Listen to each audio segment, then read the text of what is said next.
This is The Northern Within, a podcast Webumentary series highlighting our livelihoods, ideals, and Canadian spirit in the Twitter generation.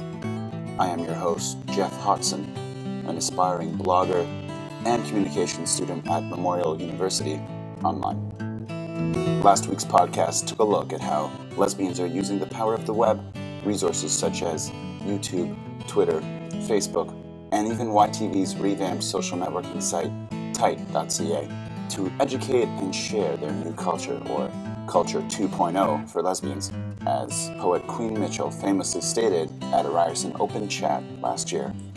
Well, you can definitely see that something has happened in lesbian culture. I call it Culture 2.0 for lesbians. And that web episode can be found online, listed on this podcast. So where do we go now? Our newest episode is going to focus on Canadian businesses in rural Ontario, the very backbone of our culture. Where do we start? Wyville, at a place called Jug City. Well, Jug City was definitely somewhere that my family wanted to settle. They were Scottish immigrants. We settled on Jug City because my father, Dale Sleiyzenburghs, he was the one that wanted to bring the jugs to Canada. Jug City, we basically looked at a jug gold mine, if you will. I had my son when I was just turned 19, and that's when Jesse Sleiyzenburghs was born. And I knew right away that he would take over the jug business. That's Jug City founder Corey Sleiyzenburghs, filling us all in on the origins of it all. The seeds not sown in gold nor shit. But it turned out that he was, missing a few chromosomes, if you know what I mean. And we had a few problems with Jesse, and, let's just say he mysteriously went missing. And in a true Canadian story, they looked overseas for a new member of their family. That's when we got Dikembwe. So, Dikembwe came in from the country of Chad, which is in Africa. And he was a big, burly young man. At the time, we adopted him from the foster home when he was 16. He was part of a Pick Up an African Kid program. And, we basically opened our arms to him, and his biological mother, she just couldn't handle it and couldn't afford it in the country of Chad. So Dikembwe came here, and I knew right away from looking at him he would take over the jug business, and he's been working with the jugs ever since. Corey soon learned that Dikembwe wasn't all that he imagined it to be at all. I definitely like the jug business. My father is a very good man, and he started jug business many years ago. We like to think that we are not just jug business, but also in the loving of people business. Our jugs would not sell if we weren't loving the people that were buying them. Jug City is a racist town, but they're also understanding. I understand being the only African Canadian in this town, I look different. My skin is different. The way I talk is different. So I have to be accommodating to their differences with me. I don't know if I will ever leave Jug City. I never have, since I've gotten here. But there is a lot of the world out there, and a lot of jugs to sell. Yeah, Dikembwe certainly was someone that was special, and we definitely wouldn't be where we were without him. He's a hard-working boy. Now, a lot of people ask me about the whole, different race thing, and I know it was a hard thing for us to have, but no one else would work that hard, so yeah, I guess we just had to take what we got in that one.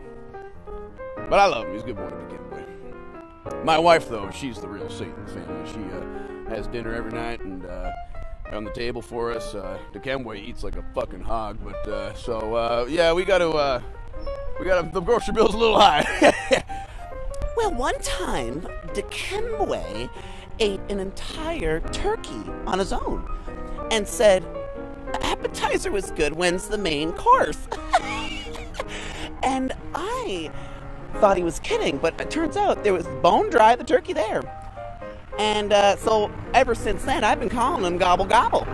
And that's his nickname for me, Gobble Gobble. That's why if you ever see me walking around, say Gobble Gobble.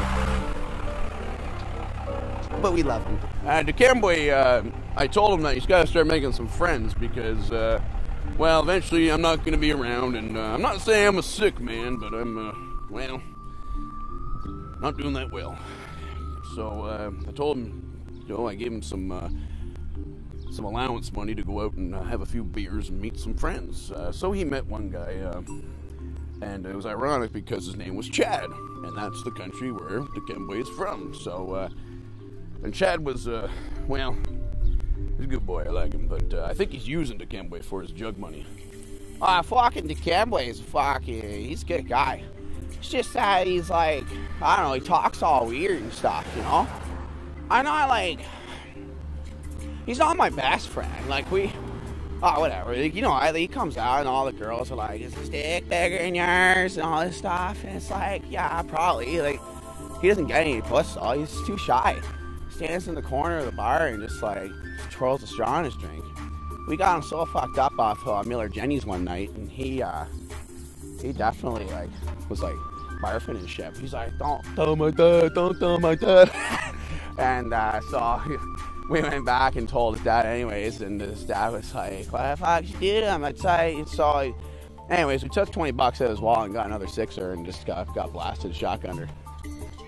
Chad is a neat guy, but I have a funny feeling he is using me for my jug money. I don't know if I would call him a friend. My dad wants me to meet more people so they can help me with the jug business.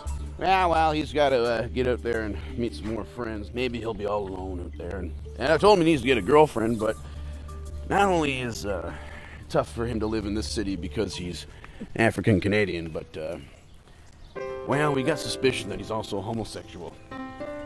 Walked into his room one day and playing with himself, and he, well, I don't know how to say it. It makes me sick to my stomach. He had some of that gay porno on, but it wasn't just gay men. It was gay midgets. I don't know why I like this so much. It's more just funny to me, not pleasurable. It's funny. I'm not homosexual. I'm really not. Just sometimes. And that's not the last we've heard from Dikembwe and Corey. Join us next week as we follow Dikembwe to a bigger city, Montreal, where he tries his hand at entertainment, show business. And we find out if he's gay or straight. Join us. I know you want to. Take care, Canada. And be safe. This is Jeff Hodson for the Northern Within. Be safe. Take care, and keep that stick on the ice, as they say here. See you next week. Take care.